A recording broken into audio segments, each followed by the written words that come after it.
Well, good morning, and can I too acknowledge the traditional owners of the land and pay my respects to their elders past and present. Melinda, through you and to the board of CEDA and your many supporters and members, thank you for hosting today. Thank you for your leadership of policy development and decision making.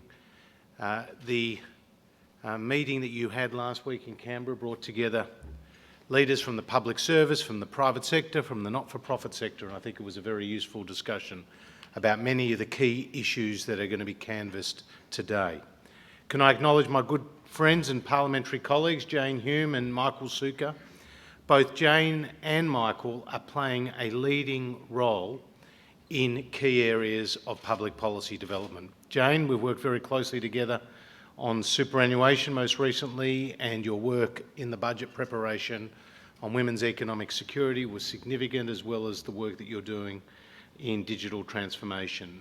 And Michael, the Home Builder program was an enormous success and continues to provide real stimulus and support to our housing industry, which has a very long supply chain, as well as your other work in the tax and the revenue space as the Assistant Treasurer. So thank you both for being here and for the great work that you do as parliamentary colleagues. Well, and Hisham, thank you so much for Bupa and the sponsorship of today. Well, it's a great pleasure to be able to launch today's Intergenerational Report, an extremely important document, and I want to thank the hard-working members of the Treasury Department for their outstanding contribution to this document, which is obviously the subject of today's event.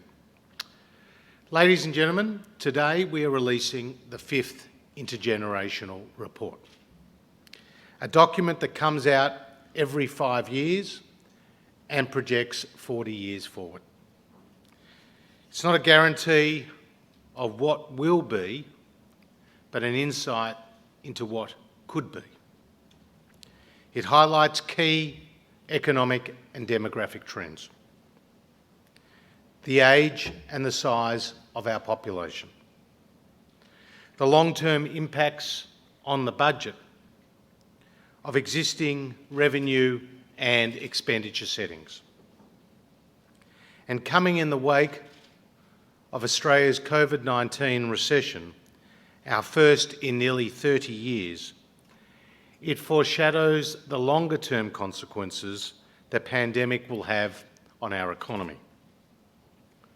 In this sense, the IGR informs and educates, providing a guide for future policy decisions. There are 3 key insights from this year's IGR. First, our population is growing slower and ageing faster than expected. This impacts economic growth and workforce participation. Second, the Australian economy will continue to grow, but slower than previously thought. Growth will continue to be highly dependent on productivity gains.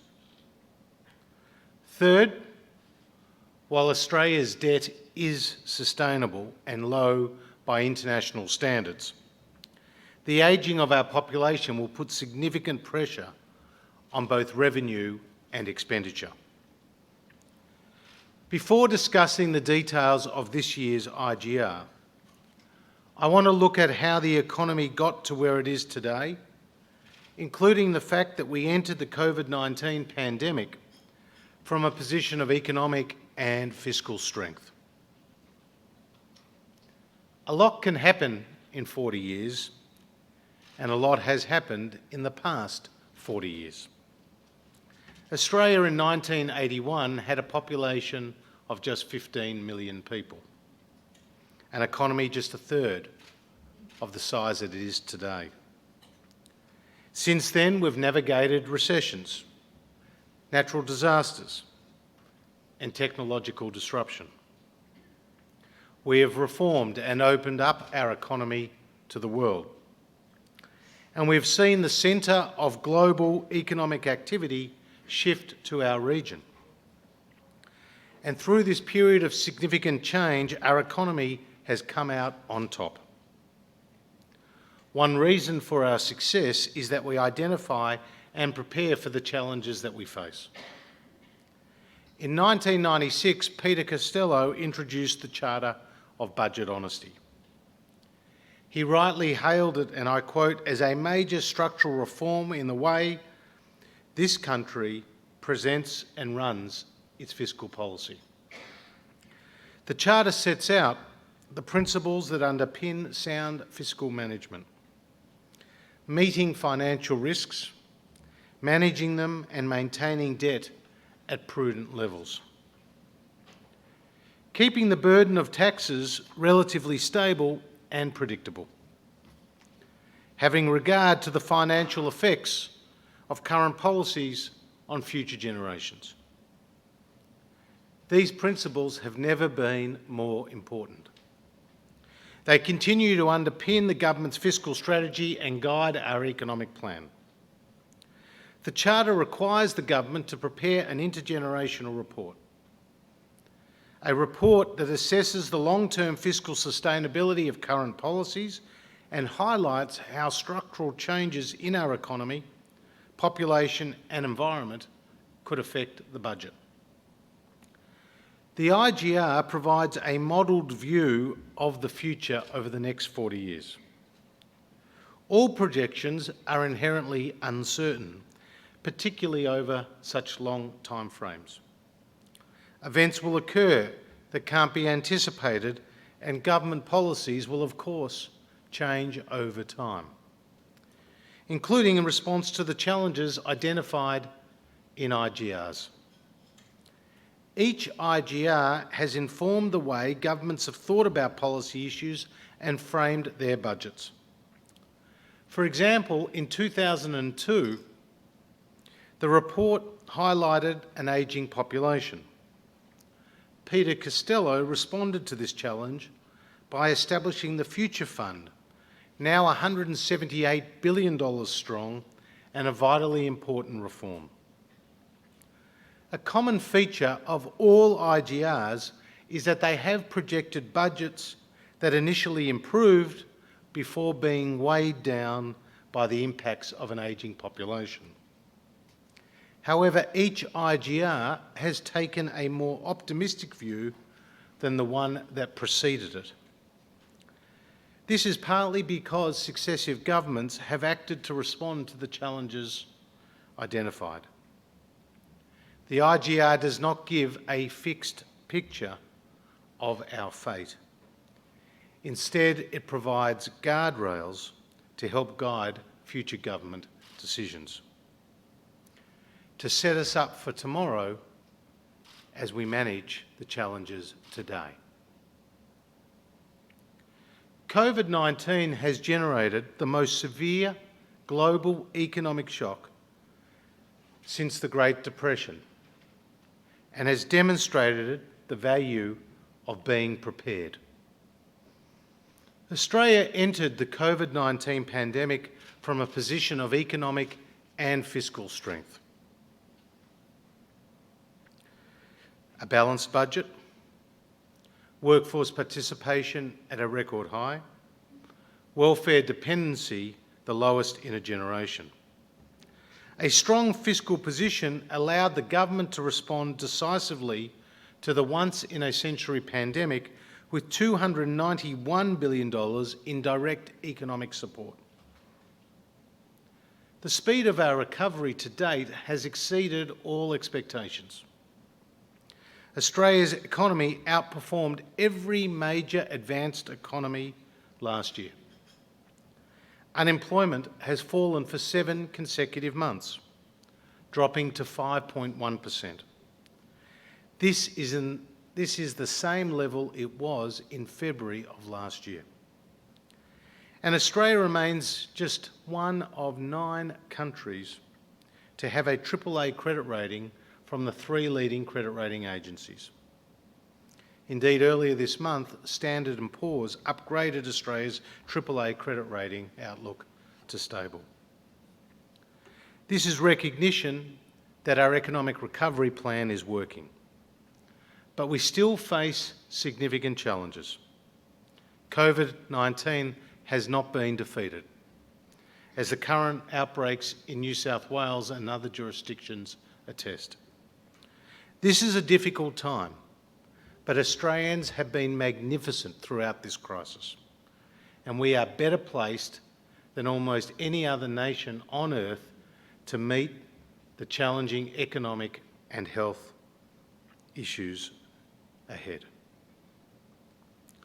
I'd like to turn to the IGR, to Australia's future, how our economic and fiscal outlook might evolve over the coming 40 years.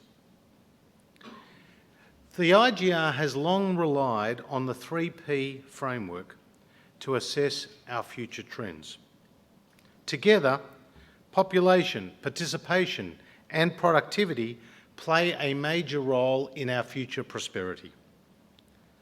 COVID-19 hasn't displaced the long-term structural trends that were already present pre-crisis. Slower population growth and demographic ageing, which reduces participation, mean the economy is projected to grow at a slightly slower pace over the next 40 years than we are accustomed to. Real GDP is projected to grow at 2.6% per year over the next 40 years. This compares to 3% over the past 40 years. Real GDP per person is projected to grow at an average annual rate of 1.5%, only slightly below the 1.6% average over the past 40 years. The most enduring economic effect of COVID-19 is likely to be smaller population growth. This reflects sharply lower migration during the pandemic. The 2015 IGR projected that Australia's population would reach almost 40 million people by 2054-55. This IGR projects the population will reach 38.8 million in 2060-61. This is the first time there has been a downward revision of the population forecast in an IGR. And as you can see from this chart, population over the last 40 years has grown at 1.4% on average. Yet during COVID, we are looking at population growth of just 0.1%, the lowest in 100 years, with population growth rising to 0.8% by 2060-61. This reflects the lower fertility rates and changes in migration. This means that the economy will be smaller and Australia's population will be older than it otherwise would have been, with flow-on implications for our economic and fiscal outcomes. This makes it more important than ever to make careful and informed choices about our migration settings as international borders reopen. With fertility rates falling, migrants will continue to be our largest source of population growth. Net overseas migration accounted for around 60% of growth over the past decade. The IGR projects that this will increase to around 74% by 2060-61. This is based on an assumption that net overseas migration remains fixed at 235,000 people per year, even as the total population grows. So the composition of the migration program needs to be right. A well-targeted, skills-focused migration program can supplement our stock of working-age people, slow the transition to an older population and improve Australia's economic and fiscal outcomes. The other key population challenge highlighted in the IGR is the continued demographic ageing of our population. In 2060-61, 23% of the population is projected to be over 65, a rise of around 7 percentage points from 2020. Right now, we're already in the middle of the biggest demographic transition of the last century. Many baby boomers are reaching retirement right now. This is contributing to a rapid change in the ratio of working age people to those aged over 65, as you can see in that chart. In 1981-82, for each person aged over 65, there were 6.6 people of working age in Australia. Today, there are 4 to 1. By 2060-61, it will be 2.7 to 1. The fact that we are living longer is to be welcomed, but the impacts on our economy and our budget are profound.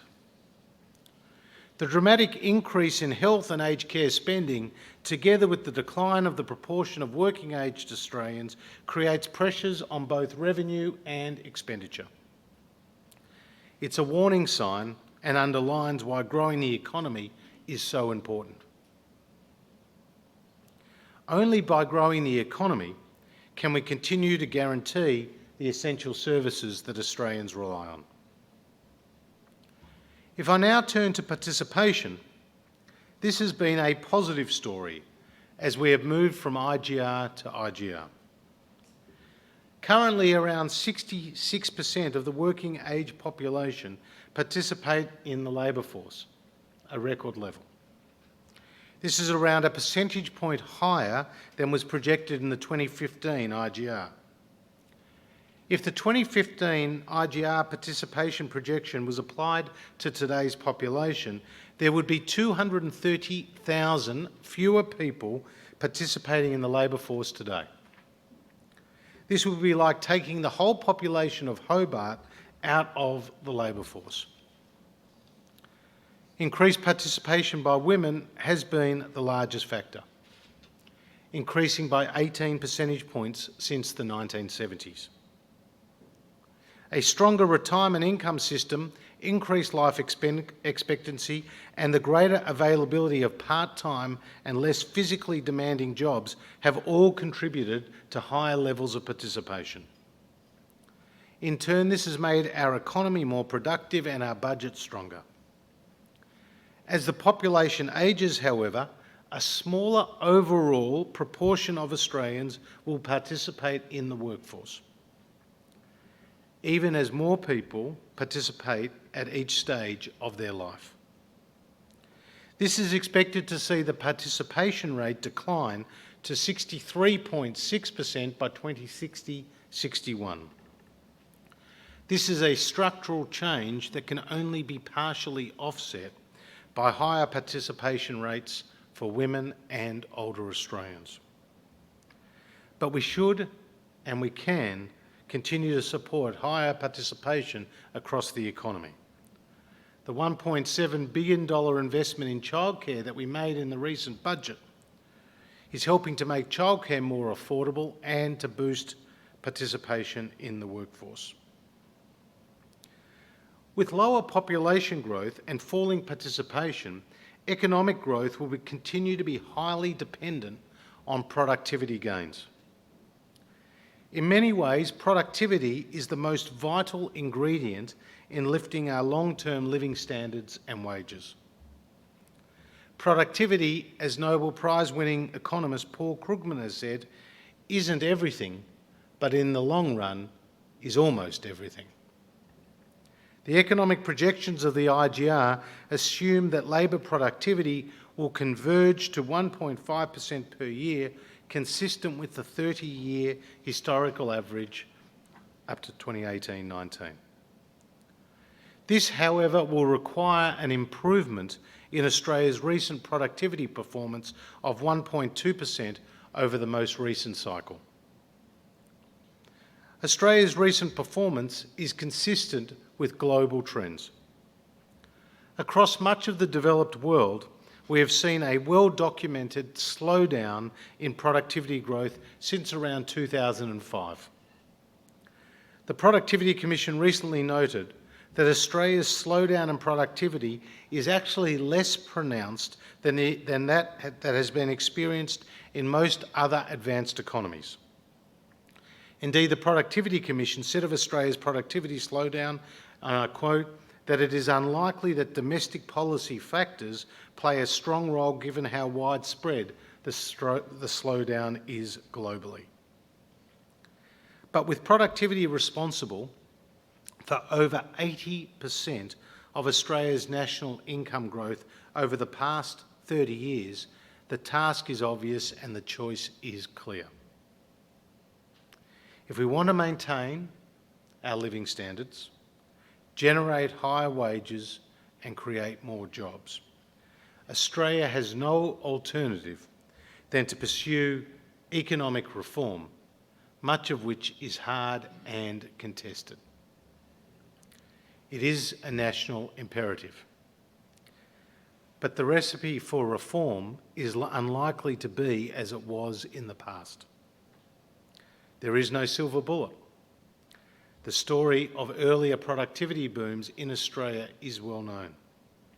In part, it was driven by big bang reforms, floating the dollar, reducing tariffs, competition policy, taxation reform and deregulating the financial system.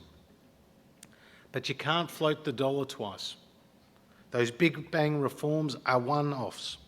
They cannot be repeated. Increasingly, reform is likely to be more incremental, taking each and every opportunity to boost productivity, no matter how big or small. That's my focus. That is the focus of the Morrison government. That is why we took the opportunity presented by COVID to reform the insolvency system with the biggest changes in 30 years. That is why we tackled the emerging issue of digital platforms to promote competition with changes that led the world. That is why we have pushed ahead with important reforms to the superannuation system, the most significant since compulsory super came in 1992. That is why we have legislated the abolition of an entire tax bracket, creating a fairer and stronger tax system as part of a plan to deliver more than $300 billion in legislated personal income tax relief. That's why we've been working with the states to reduce red tape and create a uniform scheme for automatic mutual recognition of occupational licences, which passed the Parliament just last week, a reform that has been in the too hard basket for more than a decade. And that is why we announced a new patent box in this year's budget to encourage the commercialisation of innovation in Australia and complement the $2 billion R&D tax incentive announced in last year's budget. It's also why we have established the consumer data right to give consumers more control over their personal data and boost competition. Reform is about taking every practical opportunity to make life easier for businesses, to improve the efficiency of government services and to boost competition and innovation across the economy. That is our challenge, but there are also reasons for optimism.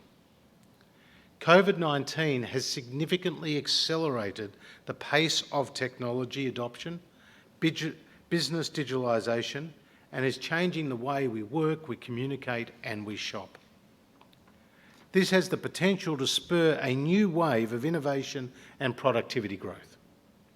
And we are positioning Australians to make the most of these opportunities of the future, including by investing more in skills, new energy technology, digital technology and R&D. These reforms and investments will boost productivity and set Australia up for the future. The changing climate will also affect the economy and the budget. The physical and transitional effects of climate change, the impacts of mitigation efforts, and the benefits of early adaptation measures will all affect the economy and the budget over time. The transition to lower carbon emissions globally will mean that some sectors will need to adjust to falling demand for some exports, while new opportunities will be created in other sectors. The effects will depend on domestic and global actions, as well as the pace and the extent of climate change. Australia is playing its part on climate change, having met our 2020 commitments and being on track to meet and beat our 2030 commitments. As I said on budget night, Australia is on the pathway to net zero, and our goal is to get there as soon as we possibly can, preferably by 2050. To get there, we will use technology that enables and transforms industries, not taxes that penalises them and the jobs and the livelihoods that they support. Finally, I would now like to turn to the fiscal projections contained in the IGR. COVID-19 has changed many things, but one thing has not changed.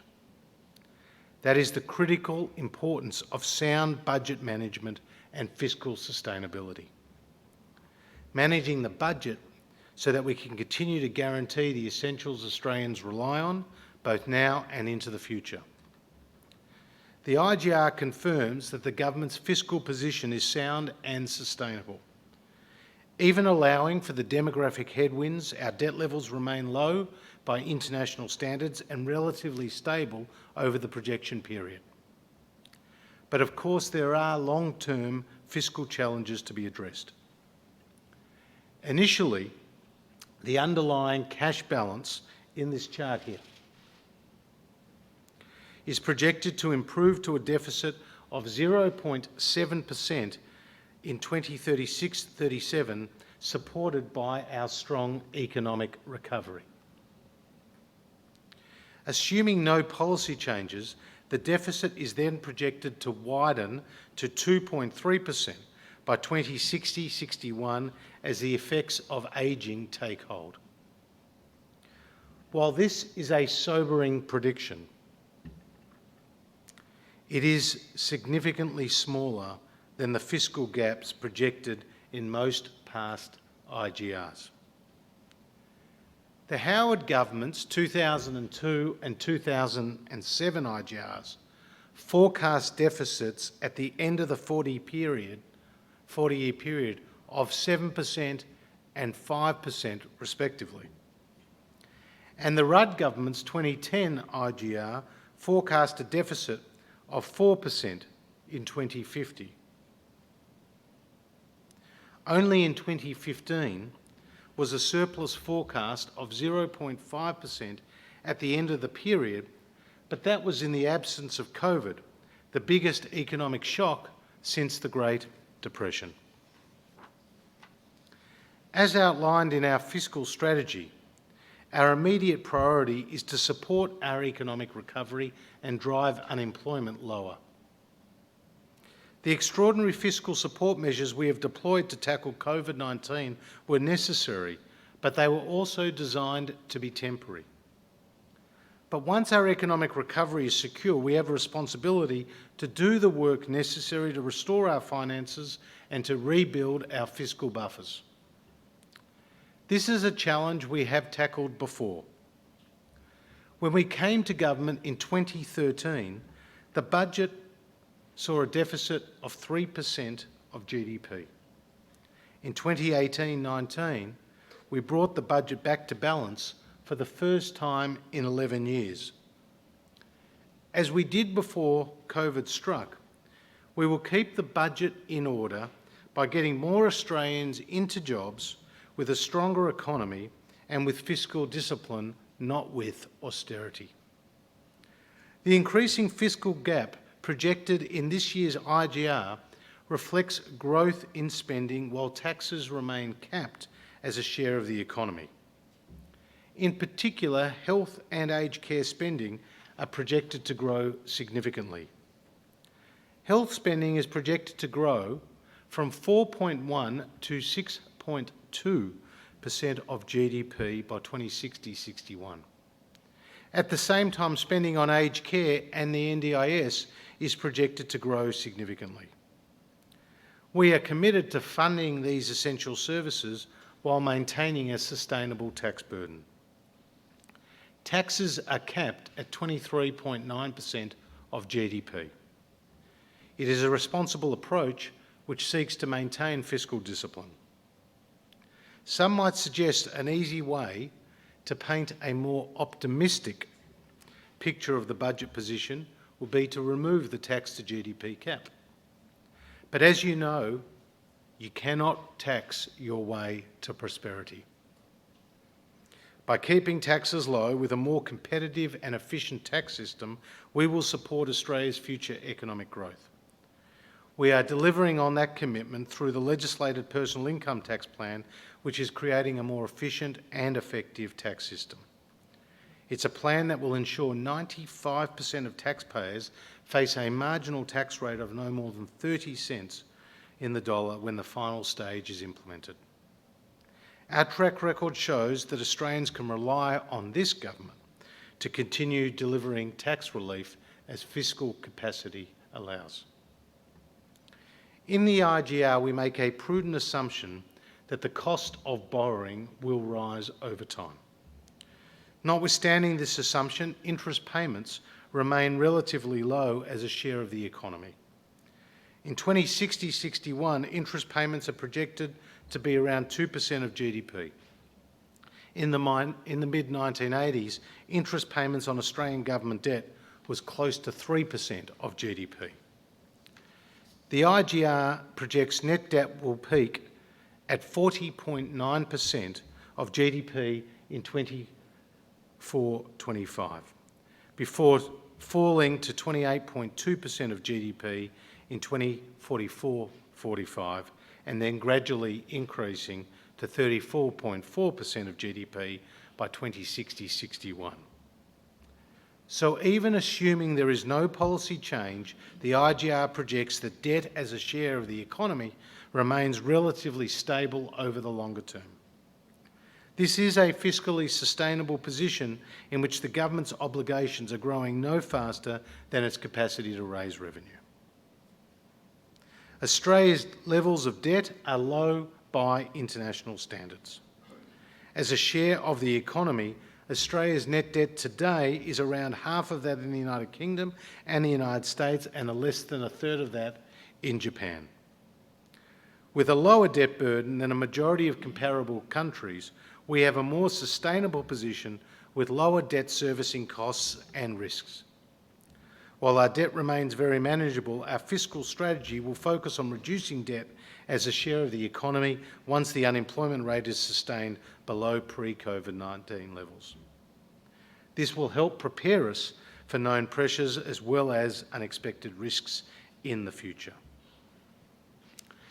Ladies and gentlemen, this year's IGR is a timely and important document.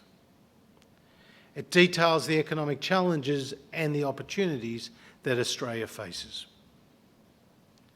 It underlines the fact that the economic impact of COVID-19 is not short-lived. COVID-19 will see our population smaller and older and our debt levels higher. In the absence of our COVID-19 economic response, Australia could have seen a generation of long-term unemployed, leading to a significant scarring effect and significant damage to our budget.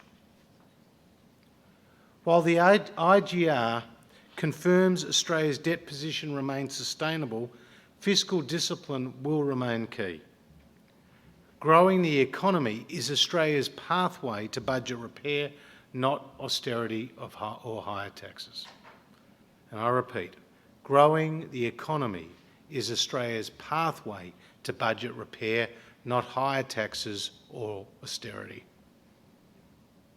This is why we remain committed to our tax to GDP cap, ensuring our COVID-19 economic support is temporary while pursuing productivity-enhancing reforms. Ladies and gentlemen, as fate would have it, when I was discussing last month the IGR projections with Treasury, I received a call from Peter Costello. He reminded me that IGRs always deliver sobering news. This IGR is no exception.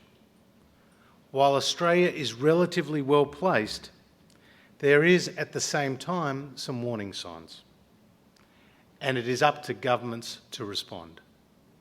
We are, we will, and there is much work to be done. Thank you very much.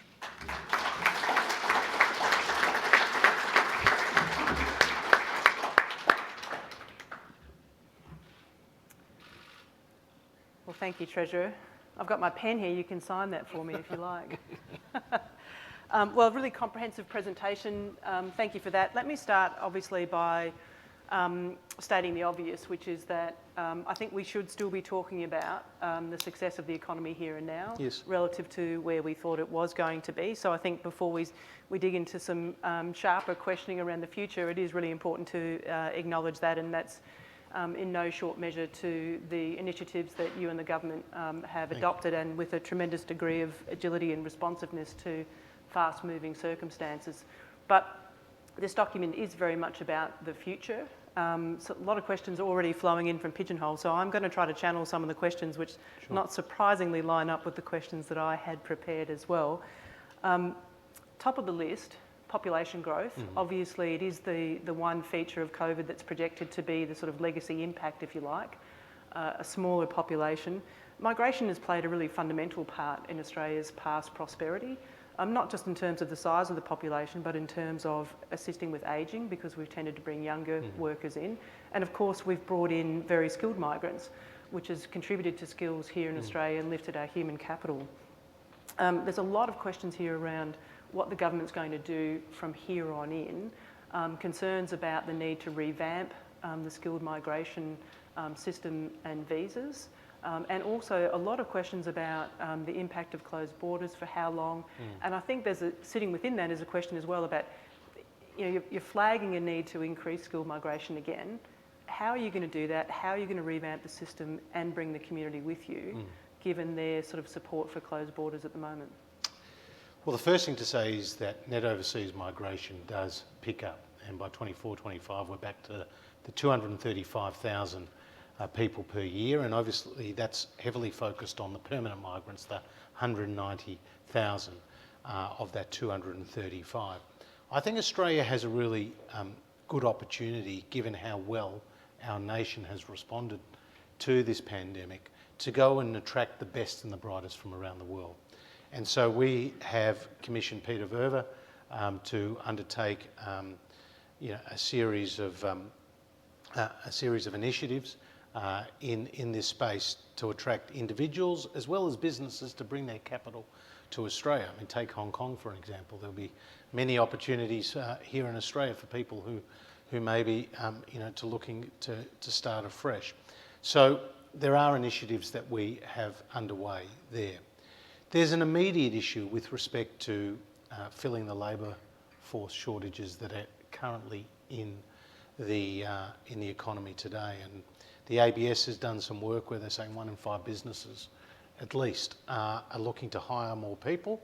And when you speak to people in the mining sector, for example, I was on Western Australian radio this morning, and the journalist said to me, well, the mining sector is saying 40,000 people alone could be needed in that sector in Western Australia. Now, my response this morning is the same as my response now, which is we closed our borders ahead of the rest of the world, and that was really important for Australia in terms of avoiding the fate, let's say, of the United Kingdom.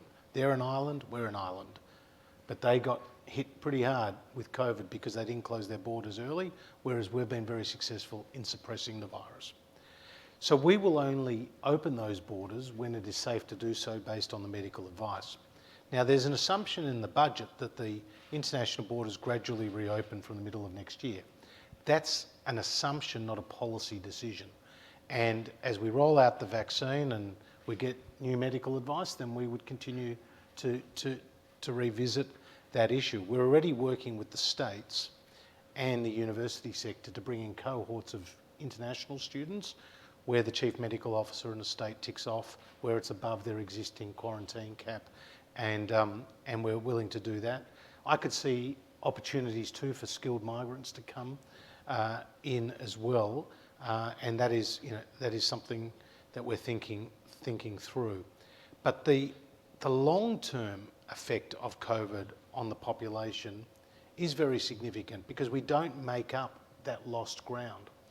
And as I said in my speech, 38.8 million by 2060-61. That compares to the 2015 IGR, which thought we would get to nearly 40 million by 2054-55. So it's at least 6 years behind as a result of COVID in our population going up. And as I said, population growth today at 0.1%, the lowest in 100 years. Net overseas migration going negative for the first time in more than 75 years. And so that is what we're seeing going forward. And it's being exacerbated by the changes in the fertility rate, because we've been below our replacement rate of 2.1 babies per woman since 1976-77. But in the 2015 IGR, it was expected that the fertility rate would be 1.9, whereas it's 1.65 today. And it goes down in 21-22 to 1.58 and then picks up to 1.62 by the end of the projected period. So it picks up a little bit, but it's well below 1.9 and well below the replacement rate. And that's why migration is going to play a larger part of the overall population growth, going from 60% today to 74% by the end of the period. So skilled migration is going to be absolutely critical. And I think, what you've heard today, that demography is destiny. And for us as a nation, boosting our population in the right way is going to be key to our economic prosperity. It's clear from the questions coming through, from our work as well, that that's the view from many in the audience and certainly from CEDA, that skilled migration does really need to be there. What we're hearing from businesses, there are still some real challenges. Everywhere people are talking about the challenges in getting the skills that they need, and we know that pressure is only going to grow. So we look forward to seeing what the appetite for reforming the system is and making sure we do the best job possible in matching those skills. Also, top of the pops of the question was question number 2 for me, which is around productivity performance. Yes. You spoke about the 1.5%. I think everyone expected that to be the assumption. It's a huge step up from where we are now. It implies, if we're going to do that over the next decade, periods of even stronger productivity growth. I understand well the sort of arguments around the whole world is going through this productivity slowdown. Treasury's own analysis from prior to the pandemic showed that actually Australia's leading firms were struggling to keep up with the productivity performance of the leading global firms. So this is a real issue for us. There are circumstances here in Australia. I agree that there has to be more agility, but what are the plans that you have in terms of more agile policy making to lift that productivity and particularly to support capital deepening? Yeah. Well, the first thing to say is, productivity is one of the key takeouts out of this IGR, in that, 80% of our income growth has been dependent on productivity gains over the last 30 years, and you're right, recent productivity performance has been below that 30-year average of 1.5%, and I pointed to the 1.2% has been the last productivity cycle. The UK have their productivity projections at 1.5%, and it's Treasury's best analysis that using those historical averages is the way to go, and that's, as you know, what we did in the budget as well. It's completely defensible from a modelling perspective, but there's still a big step up needed from here. So, as you know, when you look at productivity, it's a product of capital deepening. Labour productivity is the sum of capital deepening and multi-factor productivity. Now, capital deepening is investment by business that we are facilitating through the immediate expensing provisions in particular, which we extended out in this year's budget, and which have been very significant, because take machinery and equipment in the most recent 2 national accounts at the highest level in 17, 18 years. So we are very much focused on business investment. Historically, Australia had seen that being okay in the mining sector, but needed more in the non-mining sector. The good news is that we're actually seeing more in the non-mining sector now, and we see plenty of examples as we travel around the country and meet with businesses. The other driver of labour productivity is multi-factor productivity, and that's what they call that magic sauce, that interaction between capital and labour. And we haven't, outside the mining sector, been as good as we would have hoped in that area. And so this is where digital transformation, I think, is going to play a key role. And we're seeking to further that with our own digital transformation strategies, not just in the delivery of government services, but also encouraging businesses, to adopt as much of this new technology as possible.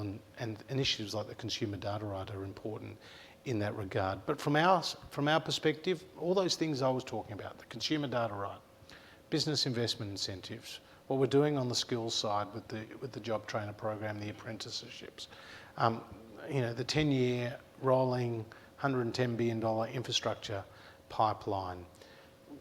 We attempted modest reform to generate more flexible labour markets, and we only got some of that through, some of which we would like to revisit, like enterprise agreements for greenfield sites. On the tax side, initiatives like the patent box, if they work effectively, as they have in 20 other countries, are things that we could expand. The insolvency reforms I referred to, the superannuation reforms I referred to, the digital platforms that I referred to, all of those are productivity enhancing microeconomic reforms. And that is where our focus has got to be.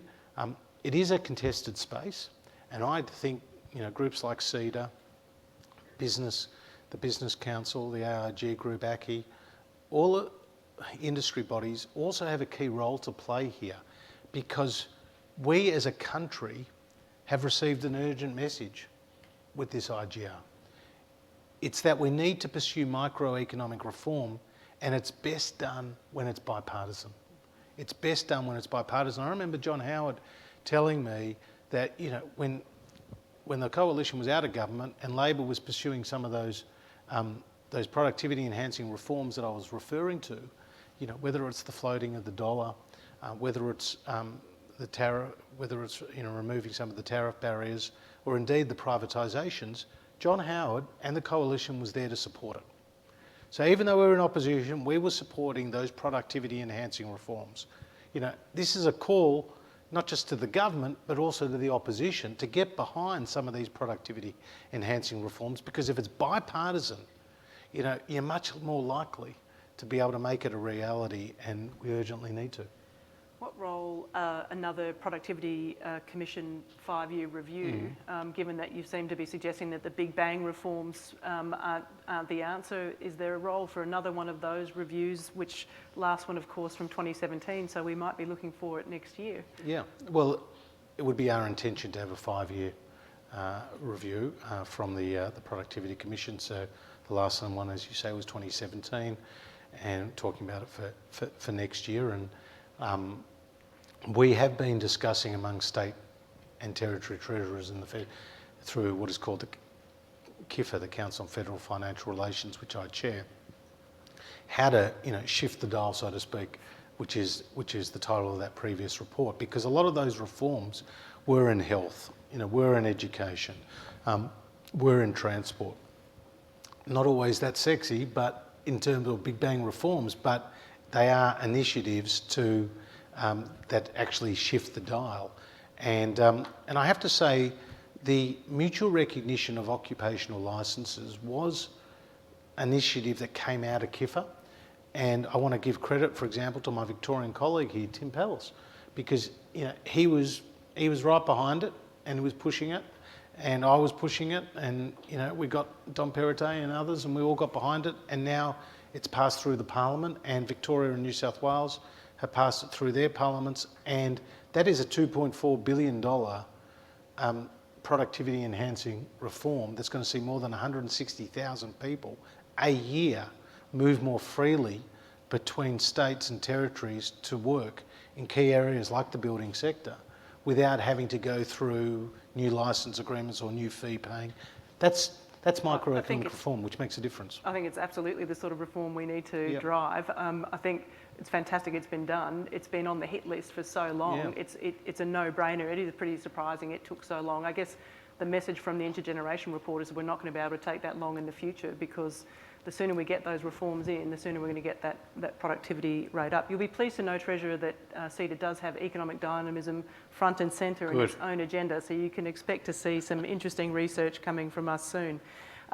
Let me turn to tax. You can't, your language, of course, you can't tax your way to prosperity, but the tax structure does influence productivity and therefore prosperity. The report is really stark in demonstrating our continued reliance on income tax. Obviously, it's a no policy change report. But if we're looking to attract the best and the brightest, if we're looking to, to come to work in Australia, if we're looking to support high levels of workforce participation, capital deepening, and the agility of our businesses, is that really feasible? And isn't it time to put tax reform squarely back on the agenda? Well, it is on the agenda, and I'll give you a few examples of it. One, obviously, we've legislated stage 3 of our income tax cuts, but it's not a given that they'll necessarily be supported by the opposition if in government, and that would be a huge regret. So I hope they do come out and support our legislated tax reform, because that's abolishing a whole tax bracket. From the 1st of July, businesses with a turnover of less than $50 million will be seeing their company tax rate come down to 25%. In the budget, the biggest investment incentives Australia has ever announced have been put in place with the immediate expensing provisions for businesses with a turnover of less than $5 billion, and the loss carryback provisions, again extended out for another year. The patent box, I was out with Cochlear recently, a great Australian success story. Scientists, engineers, people putting together the next bionic ear. They said that the patent box, which has a concessional company tax rate for businesses that derive income from patents that are registered here in Australia based on Australian R&D, could make the difference for them as to where they invest going forward. And we're starting it with medical and biotech, and then we're looking to extend it out to energy, clean energy, and a series of other areas. And it works quite neatly with our manufacturing initiative priorities in the sectors that were targeted there. So we do have tax reform very much on the agenda. And if you look at company tax, the actual movement globally, US, UK, elsewhere, is to increase company tax, albeit off a lower base. But one thing you do see in this IGR is that bracket creep over time drives up the personal income tax receipts. Company tax receipts are quite volatile, and obviously we're riding the benefit right now of very strong commodity prices, which sees strong company tax receipts. But let's not also forget there's a movement globally to introduce quite significant tax reform with a global minimum tax and other changes, which could have impacts here in Australia as it will elsewhere as well. So there's quite a lot happening in the tax space, but that 23.9% tax cap, which we reach, I think it's 2036, in this budget, in this IGR, is actually 4 years later than was forecast in the 1920 MyEFO. And the reason why it's 4 years later is because of COVID. COVID has really hit, and this is really an important point, Melinda. People say, the government spent a lot of money, and $291 billion on COVID-related economic support. It's hit us on the expenditure side, but it's been an equal hit on the revenue side. And that revenue side takes some time to play out because businesses accumulate losses. And that's what, and households do too. So the tax to GDP cap takes now 4 years longer to reach, but it remains a very important discipline for us. Well, we'll watch that space. I mean, I think obviously the projections include the changes that you sort of had spoken to.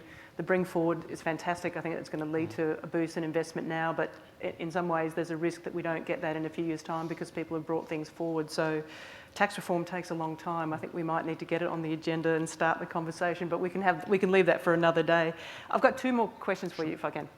I haven't had a chance to have a look at the full analysis on the climate. If you look at what is sort of happening around the world, if you look at the New South Wales IGR, a lot of focus on the risks associated with climate change itself and the direct impact, but also the transition. I actually wanted to flip it and ask you whether the analysis includes a look at the opportunity side. You've seen the pace of adoption of renewables here in Australia. Does the report look at whether there's opportunity for us to actually drive investment and productivity by being a little bit more on the front foot on this? Yeah. Well, there's a whole chapter on the environment in this IGR, not just climate, but biodiversity, ocean, soils, and fauna as well, and what is happening there. So people will be interested in that. And you're right, there are different types of risks that are created by climate change. There are the physical risks to certain sectors, like agriculture. There's the transitional risks to certain sectors, like resources. And then there's the combination of physical and transitional risks to certain sectors, like financial services or the financial system. So that's mentioned in the report. On the opportunity side, and again, this is in the chapter, Australia is placing a great focus on our technology investment roadmap, which is to see $20 billion spent over the coming years. We've already seen the rollout of renewable energy technology 8 times faster on a per capita basis in our country compared to other comparable nations, and we have more rooftop solar per capita than any other nation. And obviously our emissions are down significantly on 2005 levels, again ahead of Canada, New Zealand and other comparable nations. But the opportunities for us are in things like hydrogen, carbon capture and storage, even some of the transition fuels. And it might be a fossil fuel, namely gas, but it's important as a transition fuel because you need that baseload power going forward. But we see real opportunities for Australia through technology and investment. And when the Prime Minister was recently at the G7, he was talking about these partnerships that we've struck, for example, in hydrogen. We're working with the Japanese, we're working with the Germans, and we're working with other nations as well. So I see good opportunities on the renewable energy, clean technology sector, and that's why, for example, the patent box fits with that. That's why our manufacturing strategy fits with that. Yeah, I think if you look at some of the research from overseas, you've seen that the companies that are actually really embracing technology and sustainability are actually showing the strongest, growth and profits growth. So, I think that's where the opportunity really lies. Final question for you. I think many people, rightly or wrongly, would look at past IGRs and think, have we done as much as we possibly could have? You describe it as a very important piece of work, the sort of early warning system. How are you planning to use the report that you essentially own to actually drive the reforms that are going to get us to the higher productivity levels, the higher participation, and all the rest of it? Well, I think we've discussed a bit of it today. For example, on the population side, there's a reminder how skilled migration is going to be really important for us. Just there and about the environment. Mitigation, adaptation, technology investment is going to be really important. On the productivity side, we're continuing to reform, but just last week, in the last sitting fortnight, we got the superannuation reforms, and we've got the occupational licensing, and we've got other reforms that are still sitting there in the Parliament. We're trying to get bipartisan support, so there will be more initiatives in those spaces. And then I think this IGR also sends a message about fiscal sustainability. And while, as I said, our debt to GDP ratio, both in gross debt as well as net debt to GDP, remains relatively low by international standards and sustainable, we are in the first phase of our fiscal strategy, and we will be getting to that second phase once the economic recovery is secure. And that then generates its own changes, because what we did see pre-COVID is we got the growth in government spending down to its effectively lowest level in 50 years. We got welfare dependency down to its lowest level in 30 years. And that started to repair the budget with the first balanced budget in 11 years. And I know Chris Richardson and others have talked about this as well. The best way to repair the budget is to repair the economy. Between MyEFO last year and the June quarter, we saw more than an extra 200,000 people in work. That alone was worth $5 billion to the bottom line, with lower welfare expenditure and higher income tax receipts. So by driving down that unemployment rate, which was an explicit objective of ours, in my pre-budget fiscal strategy speech, let's drive it down below 5%, and that will see our economy and our budget in better shape. And let's not forget, the last time we had unemployment at a sustained level below 5% was between 2006 and 2008, and then you have to go all the way back to the 1970s. So yes, it's maybe being aided a little bit by the fact that there are closed borders and the like, and you can't just easily go to pick up some imported labour. And so people are taking jobs that they may otherwise not have taken previously. But at the same time, our policies, our fiscal support is driving this increased aggregate demand, is driving this extra job creation, which is, I think, something that Australia is seeing that other countries are not, given we're we're ahead of any other advanced economy to see employment levels today above where they were going into the pandemic. Well, Treasurer, I'm sure you've got your day cut out for you. I'm sure the rest of us are going to be poring over the detail of that great document. Thank you so much for your time today. Thank you. Good luck for the rest of it, and we look forward to you waving that report around for years to come, making sure we drive reform hard. Well, thank you so much. Thank you. Thank you. We're not really supposed to shake hands, but...